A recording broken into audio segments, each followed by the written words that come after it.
ভুটানের সঙ্গে দুটি সমঝোতা স্মারক সই। আঞ্চলিক বাণিজ্য ও অর্থনৈতিক সহযোগিতায় দেশটি গুরুত্বপূর্ণ অংশীদার বললেন প্রধান উপদেষ্টা।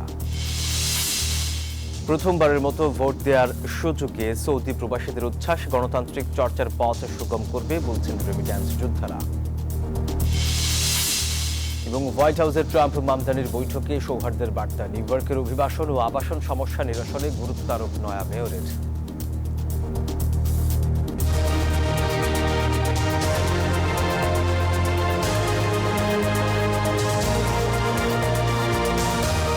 স্বাগত প্রবাসী সংবাদে, আপনাদের সাথে আছি আমি সোহাগ বক্স। দেখছিলেন বিআরবি কেবল সংবাদ শিরোনাম। এবার বিস্তারিত। ভুটানের প্রধানমন্ত্রী শেরিং টুবগের সাথে প্রধান উপদেষ্টা অধ্যাপক মোহাম্মদ ইউনুসের দ্বিপাক্ষিক বৈঠকে দুই দেশের সম্পর্ক আরও এগিয়ে নেওয়ার প্রত্যয় ব্যক্ত করা হয়েছে। স্বাক্ষরিত হয়েছে স্বাস্থ্য ও ইন্টারনেট সহযোগিতা বিষয়ক দুটি সমঝোতা। প্রধান উপদেষ্টার কার্যালয়ে ভুটানের প্রধানমন্ত্রী এবং বাংলাদেশের প্রধান উপদেষ্টার মধ্যে দ্বিপাক্ষিক বৈঠক অনুষ্ঠিত হয়। পরে দুই রাষ্ট্রপ্রধানের উপস্থিতিতে দুটি সমঝোতা স্বাক্ষরিত হয়। স্বাস্থ্যকর্মী নিয়োগ এবং ইন্টারনেট ব্যান্ডউইথ সম্পর্কিত সমঝোতা স্বাক্ষর করেন সংশ্লিষ্ট কর্মকর্তারা। এর আগে ড্রুক এয়ারের ফ্লাইটে ঢাকায় পৌঁছান ভুটানের প্রধানমন্ত্রী। হযরত শাহজালাল আন্তর্জাতিক বিমানবন্দরে তাকে উষ্ণ অভ্যর্থনা জানান প্রধান উপদেষ্টা।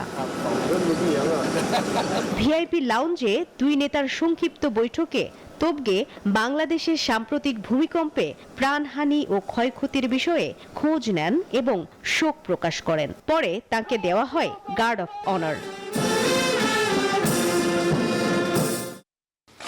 সাভারে জাতীয় স্মৃতিসৌধে শহীদদের প্রতি শ্রদ্ধা জানান ভুটানের প্রধানমন্ত্রী।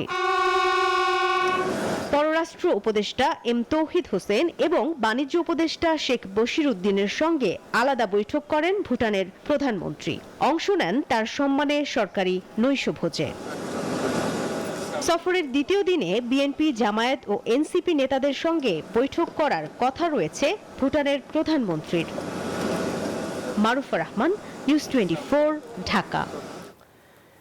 বাংলাদেশ ভুটান দ্বিপাক্ষিক বৈঠক অত্যন্ত ফলপ্রসূ হয়েছে। পর্যটন, যোগাযোগ আর নবায়নযোগ্য শক্তি নিয়ে ভুটানের সাথে আরও সুদূর প্রসারী কাজ হবে বলে জানিয়েছেন প্রধান উপদেষ্টা ডক্টর মোহাম্মদ ইউনুস। আর ভুটানের প্রধানমন্ত্রী শেরিং টুবগে বলেছেন, মানব সম্পদ উন্নয়ন, যোগাযোগ ব্যবস্থা নিয়ে বাংলাদেশের সাথে অদূর ভবিষ্যতে সম্পর্ক আরও গভীর হবে।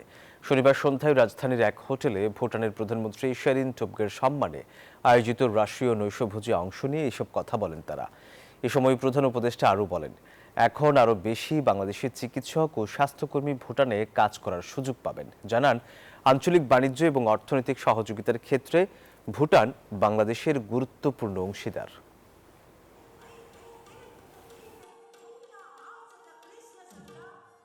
Relationship between Bhutan and Bangladesh is a bond forged by history, friendship, and mutual trust. The cooperation between our two countries, whether in human resource development, trade, connectivity, or other areas, has steadily deepened over the years. Bhutan appreciates the solidarity of the people of Bangladesh, which has contributed immensely to a shared aspiration for a peaceful and prosperous region. Today reaffirm the vast promise of our cooperation in sub-regional energy, education, tourism, connectivity, and beyond. We are confident that our efforts and discussions today will make inroads for elevating our partnership for the benefit of both of our peoples. However much untapped potential still remains to be realized, let us make the most of it. বড় ও শক্তিশালী দেশগুলোর সঙ্গে সম্পর্কের ক্ষেত্রে গুরুত্ব পাবে জাতীয় স্বার্থ। এই সম্পর্ক রক্ষা করা হবে পারস্পরিক বোঝাপড়ার মধ্য দিয়ে, এমনটি বলেছেন পররাষ্ট্র উপদেষ্টা মোহাম্মদ তৌহিদ হোসেন। শনিবার সকালে রাজধানীর একটি হোটেলে এক আয়োজনে এসব কথা বলেন তিনি। উপদেষ্টা বলেন, নিজেদের নিরাপত্তার কথা ভেবেই রোহিঙ্গা সংকট সমাধানে যথাসম্ভব পদক্ষেপ নেবে বাংলাদেশ। অনুষ্ঠানে ছিলেন প্রধান বিচারপতি সৈয়দ রিফাত আহমেদ। বলেন, বিচার বিভাগ ব্যর্থ হলে রাষ্ট্র ও গণতন্ত্র ব্যর্থ হয়। বিচার বিভাগের সংস্কার রাষ্ট্রের ন্যায় ও গণতন্ত্রকে টিকিয়ে রাখার সংগ্রাম বলেও মন্তব্য করেন প্রধান বিচারপতি। পরবাসের থেকেও ভোট দেওয়ার সুযোগে ভিন দেশে থাকা বাংলাদেশির মতো খুশি সৌদি প্রবাসীরাও। তবে রেজিস্ট্রেশন প্রক্রিয়ায় কিছু জটিলতার কথা জানান তারা। রেমিট্যান্স যোদ্ধারা বলেন, দেশের নেতৃত্ব নির্বাচনে নিজেদের মতামত জানানোর সুযোগ পাওয়া আনন্দের আর গর্বের। সৌদি আরবের রিয়াদ থেকে রুস্তম খানের রিপোর্ট। প্রবাসীদের দীর্ঘদিনের প্রত্যাশার অবসান ঘটতে যাচ্ছে আসন্ন ত্রয়োদশ জাতীয় নির্বাচনে। এই নির্বাচনে প্রথমবারের মতো বিদেশ থেকেও নিজেদের রায় দিতে পারবেন রেমিটেন্স যোদ্ধারা। এতে দারুণ উচ্ছ্বসিত সৌদি প্রবাসীরা। নির্বাচন কমিশনের এই পদক্ষেপকে স্বাগত জানান তারা। প্রবাসী থেকেও ভোটাধিকার প্রদান করার জন্য সুযোগ করে দিয়েছেন। একটি অ্যাপস আমরা পেয়েছি, আমরা আমাদের কমিউনিটি বাংলাদেশে যারা রয়েছেন আমরা সবাইকে সেটা দিচ্ছি, তারা যেন তাদের এটাকে ফিল আপ করে তারা যেন ভোট প্রদান করতে পারে। বিগত 33 বছর আমাদের 6টি নির্বাচন হয়েছে বাংলাদেশে, কিন্তু আমরা কেউ ভোট দিতে পারিনি। এবার আমরা প্রবাস থেকে আমরা আমাদের কাঙ্ক্ষিত ভোট দিব। এই জন্য আমরা বর্তমান সরকারকে ধন্যবাদ এবং আমরা এমবাসিকে ধন্যবাদ জানাচ্ছি। তবে অ্যাপসের মাধ্যমে রেজিস্ট্রেশন করতে নানান জটিলতা ও কম সময় বেঁধে দেওয়াও হতাশা প্রকাশ করেন অনেকে। বেশিরভাগই unskill and semi skill labour, যার কারণে আমাদের শিক্ষাগত যোগ্যতার দিক থেকে অনেক ঘাটতি রয়েছে। ব্যক্তিগতভাবে অনুরোধ করব বাংলাদেশ সরকারের কাছে যে তারা যেন আমাদের একটু দীর্ঘ সময় দেয় এবং এই রেজিস্ট্রেশন কাজটা যেন আমরা স্বয়ংসম্পূর্ণ করতে পারি। সৌদি আরবের 35 লক্ষ প্রবাসীর পক্ষ থেকে দাবি জানাচ্ছি যে আমাদের 5 দিনের পরিবর্তে ভোটার রেজিস্ট্রেশন সময় যেন 1 মাস বৃদ্ধি করা হয়। রেমিটেন্স যোদ্ধারা বলছেন, প্রথমবারের মতো পরবাসে থেকেও নিজের ভোট দিতে পারাটা হবে আনন্দের ও গর্বের। এটি প্রবাসীদের দেশপ্রেম ও জাতীয়তাবোধকে আরো শক্তিশালী করবে বলে মনে করেন তারা। স্বাধীনতার পরে এই প্রথম প্রবাসী বাংলাদেশিরা ভোট প্রয়োগ করার একটি উদ্যোগ দেখছে। তার কারণে এখানকার রেমিটেন্স যোদ্ধারা অধীর আগ্রহে অপেক্ষা করছেন ভোট দেওয়ার জন্য। মোহাম্মদ রুস্তম খান, নিউজ 24, রিয়াদ, সৌদি আরব। নিউ ইয়র্কের নবনির্বাচিত মুসলিম মেয়র জোহরান মামদানির সঙ্গে বৈঠক করেছেন মার্কিন প্রেসিডেন্ট ডোনাল্ড ট্রাম্প। স্থানীয় সময় শুক্রবার বিকেলে হোয়াইট হাউসে রুদ্ধদ্বার বৈঠক করেন তারা। এই বৈঠকে অভিবাসন সমস্যা, আবাসন সংকট, জীবনযাত্রার ব্যয়সহ বিভিন্ন ইস্যু নিয়ে ফলপ্রসূ আলোচনা হয়েছে বলে জানান ট্রাম্প মামদানি। সৌহার্দ্যপূর্ণ ও হৃদ্যতাপূর্ণ পরিবেশে মার্কিন প্রেসিডেন্ট ডোনাল্ড ট্রাম্পের সঙ্গে নিউ ইয়র্ক সিটির নবনির্বাচিত মেয়র জোহরান মামদানির মুখোমুখি বৈঠক হয়। স্থানীয় সময় শুক্রবার হোয়াইট হাউসে রুদ্ধদ্বার এই বৈঠক চলে প্রায় আধা ঘন্টা। বৈঠক শেষে ট্রাম্প ও মামদানি একসঙ্গে উপস্থিত হন ওভাল অফিসে, যেখানে তারা সাংবাদিকদের বিভিন্ন প্রশ্নের উত্তর দেন। গত 4 নভেম্বরের নির্বাচনে মামদানির ঘোর বিরোধী ছিলেন ট্রাম্প। একে অন্যকে কটাক্ষ করতেও ছাড়েননি। তবে শুক্রবারের বৈঠকটি ছিল একেবারেই ভিন্ন। এদিন মামদানির প্রশংসায় পঞ্চমুখ ছিলেন ট্রাম্প। এ সময় তারা জানান, শহর ও ফেডারেল সরকারের মধ্যে সহযোগিতা জোরদারে একসঙ্গে কাজ করবে। এই বৈঠকে নিউ ইয়র্কের আইনশৃঙ্খলা পরিস্থিতি, আবাসন সংকট, জীবনযাত্রার ব্যয়সহ বিভিন্ন ইস্যু নিয়ে ফলপ্রসূ আলোচনা হয়েছে বলে জানান ট্রাম্প মামদানি। আমাদের একটা দারুণ বৈঠক হলো, খুবই ফলপ্রসূ। আমাদের একটা মিল আছে। আমরা দুজনে চাই আমাদের এই প্রিয় শহরটা ভালোভাবে এগিয়ে যাক। প্রেসিডেন্টের সাথে আমার বৈঠকটা খুবই ফলপ্রসূ ছিল। আমরা দুজনে নিউ ইয়র্ক সিটিকে ভালোবাসি। এই শহরের মানুষকে কিভাবে সাশ্রয়ী জীবনে ফিরিয়ে দেয়া যায় সেটাই ছিল আলোচনার মূল বিষয়।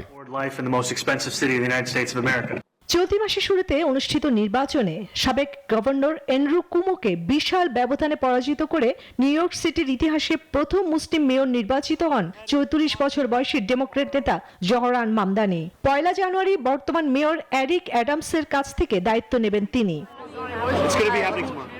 চন্দ্রা, নিউজ 24।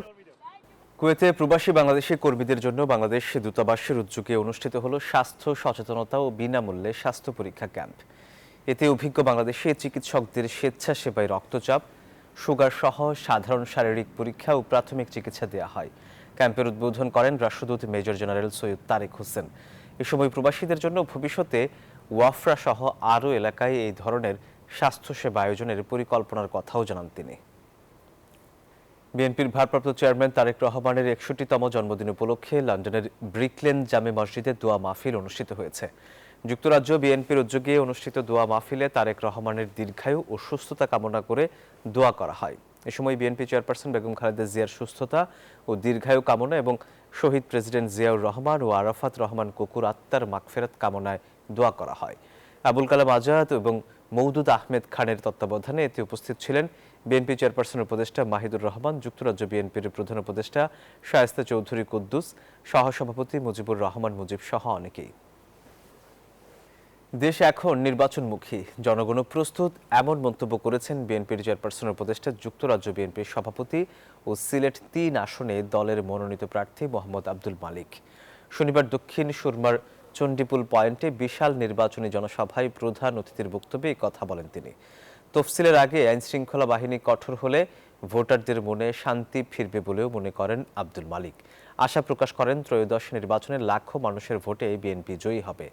হাজী শাহাবুদ্দিনের সভাপতিত্বে ও বজলুর রহমান ফয়েজের পরিচালনায় সভায় আরও বক্তব্য রাখেন সিলেট জেলা বিএনপির সাবেক আহ্বায়ক কামরুল হুদা জয়গিরদার, সভাপতি গোলাম রব্বানী সহ অনেকেই। এই নির্বাচনটা ভেরি ক্রুশিয়াল। সেনাবাহিনী এখন থেকেই তফসিল ঘোষণার আগ থেকেই যদি তারে আরও বেশি করে মাঠে থাকেন তাহলে অর্ডিনারি ভোটারদের জন্য রিল্যাক্স হয়। এই নির্বাচনে আমরা বিশ্বাস করি বিএনপি উইন করবে, ধানের শীষ উইন করে বিএনপি সরকার গঠন করবে। সৌদি আরবের রাজধানী রিয়াদে Bangladesh international school and college Bangla কারিকুলামের অভিভাবক পর্ষদ নির্বাচন অনুষ্ঠিত হয়েছে। সৌদি শিক্ষা মন্ত্রণালয় ও বাংলাদেশ দূতাবাসের তত্ত্বাবধানে এই নির্বাচন অনুষ্ঠিত হয়। নির্বাচন কমিশনার প্রিন্সিপাল রকিবুল আলমের নেতৃত্বে 9 জন প্রার্থীর মধ্যে ভোটের ভিত্তিতে 5 জনকে নির্বাচিত করা হয়। তারা হলেন ইঞ্জিনিয়ার রুকনুজ্জামান নোমান, আনিসুর রহমান খান, ফারুক আহমেদ, মোহাম্মদ সোয়াইব এবং মাইনুদ্দিন। 32 ঘন্টার ব্যবধানে দেশে 4টি ভূমিকম্প হয়ে গেল। এর মধ্যে 6টা 4 মিনিটে 1 সেকেন্ডের ব্যবধানে হয়েছে শেষ দুটি। একটি নরসিংদীর পলাশ এলাকায়, আরেকটির উৎপত্তিস্থল বাড্ডায়। এমনটাই নিজেদের ওয়েবসাইটে জানিয়েছে আবহাওয়া অফিস। তবে পরপর ভূমিকম্প প্রথম আঘাত নাকি পরাঘাত, সেই প্রশ্নের উত্তর মেলেনি। শুক্রবারের ভূকম্পনে শুধু রাজধানীর 6 তলার উপরে যেসব ভবন রয়েছে তার মধ্যে ঝুঁকিতে পড়েছে 367টি। আর এদিকে ক্ষতিগ্রস্ত ভবন মালিকদের নকশা চেয়ে আলটিমেটাম দিয়েছে রাজউক। শুক্রবার সকাল, ছুটির দিনে কেউ বাসায় কাটাচ্ছিলেন অলস সময়, কেউ দোকানে বসে অপেক্ষায় ছিলেন কাস্টমারের, আবার অনেকে ছিলেন অফিসে। ঠিক এমনই সময় কেঁপে ওঠে রাজধানী সহ দেশের বিভিন্ন অঞ্চল। জীবন বাঁচাতে দিক বিদিক ছুটতে থাকেন মানুষ, বেরিয়ে পড়েন রাস্তায়। 32 ঘন্টা না পেরোতেই আবারও অনুভূত হলো ভূকম্পন, যাতে আতঙ্ক ছড়িয়ে পড়েছে জনমনে। এখন পর্যন্ত এই ভূমিকম্পে সবথেকে বেশি ক্ষতিগ্রস্ত হয় নরসিংদী। পলাশ উপজেলায় মাটির ঘর ধসে পড়ে 2 জন নিহত হন। ঘোড়াশালের বিদ্যুৎ কেন্দ্রের মাটি উপড়ে যায়। নারায়ণগঞ্জের রূপগঞ্জে ভূমিকম্পে দেয়াল ধসে ফাতেমা নামের 10 মাসের এক শিশু প্রাণ হারায়। আহত হয় শিশুটির মা সহ 2 জন। সচেতনতার অভাবে দেখা যাবে অনেক জানমালের ক্ষতি হবে। ভূমিকম্প নিয়ে তো সবারই একটা আতঙ্ক আছে। সবাই তো আর শিক্ষিত না, এটা আসলেই আমাদের একটা সরকারের পদক্ষেপ দরকার। রাজধানীর বংশালে ভূমিকম্পে গ্রিল ভেঙে 3 পথচারীর ওপর পড়ে প্রাণ হারান তারাও। একদিনের ব্যবধানে হওয়া 4টি ভূমিকম্পে রাজধানীর বিভিন্ন ভবনে ফাটল দেখা দিয়েছে। হেলে পড়েছে অনেকগুলো ভবন, যার নিরূপণে এরই মধ্যে উদ্যোগ নিয়েছে সরকার। শনাক্ত করে তখন আমরা দেখব যে কোনটা একদমই চলবে না, কোনটা ভেঙেই ফেলতে হবে, রেট্রোফিটিং করে এটা কোনটা রাখা যাবে, কি পদ্ধতিতে রাখা যাবে, আমরা সেই ব্যবস্থাটা করব। ফায়ার সার্ভিসের সূত্র বলছে শুধু রাজধানীতেই 6 তলা ও তার বেশি উঁচু ভবনের মধ্যে ঝুঁকিতে পড়েছে 367টি ভবন। এছাড়া বড় ধরনের ভূমিকম্প হলে 6 কোটিরও বেশি মানুষ ক্ষতিগ্রস্ত হতে পারে বলেও আশঙ্কা করছে তারা।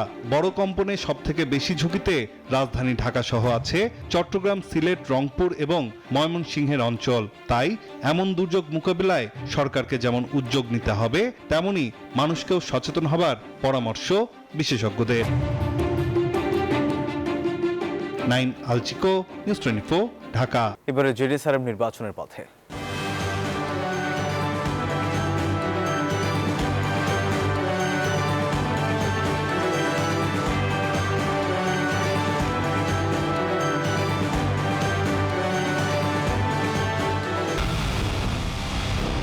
পুরো দেশের মুখে হাসি ফোটাতে নিজেকে হতে হয় স্ট্রং আর মনোবল হতে হয় স্পার্ক জিরো। জেরুসালেম 25 বছরের পথ চলায় নিরাপদে রাখার।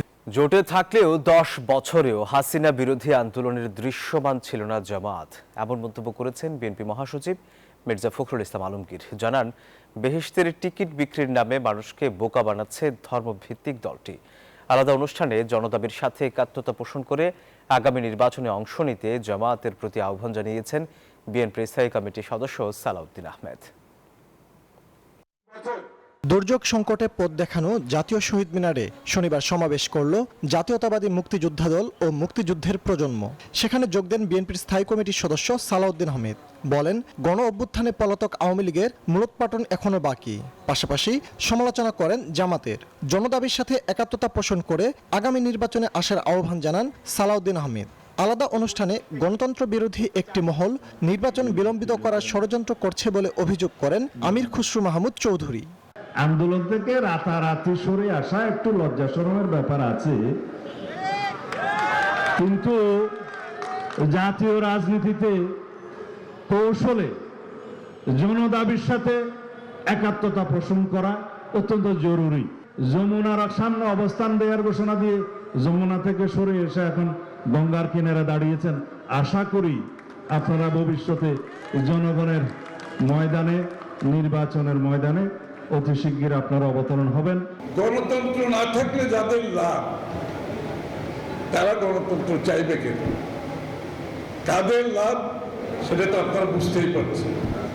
এদিকে ইসলামিক ফাউন্ডেশনের এক অনুষ্ঠানে যোগ দেন বিএনপি মহাসচিব মির্জা ফখরুল ইসলাম আলমগীর। এ সময় হাসিনা বিরোধী আন্দোলনে জামাতের নিশ্চুপ ভূমিকার সমালোচনা করেন তিনি। জামাতের টিকিট কাটলে জান্নাতের টিকিট কাটা হবে, কোথায় আছে আমাকে বলুক, তারা দেখিয়ে দিক। গত 10 বছর কিন্তু আমরা তাদের ফ্যাসিস্ট হাসিনাকে পরাজিত করবার জন্য ভিজিবল দৃশ্যমান কোনো কাজ দেখিনি। বিএনপি মহাসচিব বলেন, পিআরের কথা বলে এখন সুর নরম করে নির্বাচনের প্রস্তুতি নিচ্ছে জামাত। একটা রাজনৈতিক দল সমানে চিৎকার করছে পিআর দিতে হবে, পিআর দিতে হবে, পিআর না হলে নির্বাচন হবে না। অনেক হুঙ্কার টুঙ্কার হয়েছে, তাই না? এখন আবার সুর নরম হয়ে গেছে। এখন দেখা যাচ্ছে নির্বাচনের জন্য সব চতুর্দিকে দৌড় ডাকডোল চলছে, তাই তো? পিআরের মতো গণভোটের বিষয়টিও মানুষ বুঝতে পারছে না বলে মন্তব্য করেন মির্জা ফখরুল ইসলাম আলমগীর। ফজলে রাব্বি সৌরভ, নিউজ 24, ঢাকা। কোনো অপশক্তির কাছে জামাত মাথা নত করবে না বলে মন্তব্য করেছেন দলটির আমির ডাক্তার শফিকুর রহমান। চট্টগ্রামের চকবাজারের প্যারেড ময়দানে সাংবাদিকদের প্রশ্নের জবাবে তিনি এই মন্তব্য করেন। বলেন, নির্বাচনের লেভেল প্লেইং ফিল্ড নেই। নির্বাচনের দিন গণভোটের সিদ্ধান্ত ভুল বলে দাবি করেন ডাক্তার শফিক। জামায়াতের আমির অভিযোগ করেন, কিছু লোক জনগণের সম্পদ লুট করে নিজেদের পকেট ভারী করেছে। জনগণের ভাগ্যের কোনো পরিবর্তন হয়নি। 24-এর বিপ্লব যে সুযোগ জাতির জীবনে এনে দিয়েছে তা জনগণ হারাতে চায় না বলেও মন্তব্য করেন তিনি। ক্ষমতায় গেলেও পিআর পদ্ধতি বাস্তবায়ন করবেন বলে প্রতিশ্রুতি দেন তিনি। বাংলাদেশের সীমানার ভিতরে যারা বসবাস করে তাদের জন্য, এদেশের শিশুদের জন্য, এদের মায়েদের জন্য, এদেশের বৃদ্ধ যারা হয়েছেন তাদের জন্য, যারা একেবারেই অসহায় তাদের জন্য আমরা তাদের কথা বলতে চাই, আমরা তাদের কণ্ঠ হতে চাই। এই জন্য আমরা আল্লাহর উপর ভরসা করে ঘোষণা করেছি যে আমাদের যুদ্ধ হবে এই দেশকে সত্যিকার মুক্তির স্বাদ এনে দেওয়ার জন্য দুর্নীতির বিরুদ্ধে। এই যুদ্ধ আপসহীন। এই যুদ্ধে ইনশাআল্লাহ আমরা কারো কাছে মাথা নত করব না। শেখ হাসিনা ও আওয়ামী লীগের বিচার নিশ্চিত করতে হবে, নিষিদ্ধ করতে হবে জাতীয় পার্টি ও 14 দলকেও। এমনটাই মন্তব্য করেছেন এনসিপির আহ্বায়ক নাহিদ ইসলাম। বিকেলে রাজধানীর প্রেস ক্লাবে জুলাই গণহত্যাকারীদের বিচারের রায় কার্যকর এবং দল হিসেবে আওয়ামী লীগ ও জোট সঙ্গীদের বিচারের দাবিতে গণমিছিল শেষে এক সংক্ষিপ্ত সমাবেশে এই মন্তব্য করেন তিনি। বলেন, জুলাই অভ্যুত্থানের সাথে প্রতারণা করে কেউ বিচারের সাথে আপোষ করবেন না। আর দলটির সদস্য সচিব আখতার বলেছেন, শেখ হাসিনা ও আওয়ামী লীগ এখন শুধু অভিযুক্ত নয়, তারা এখন খুনি হিসেবে প্রমাণিত। দেশের জনগণ হাসিনার রায় কার্যকর দেখতে চায়।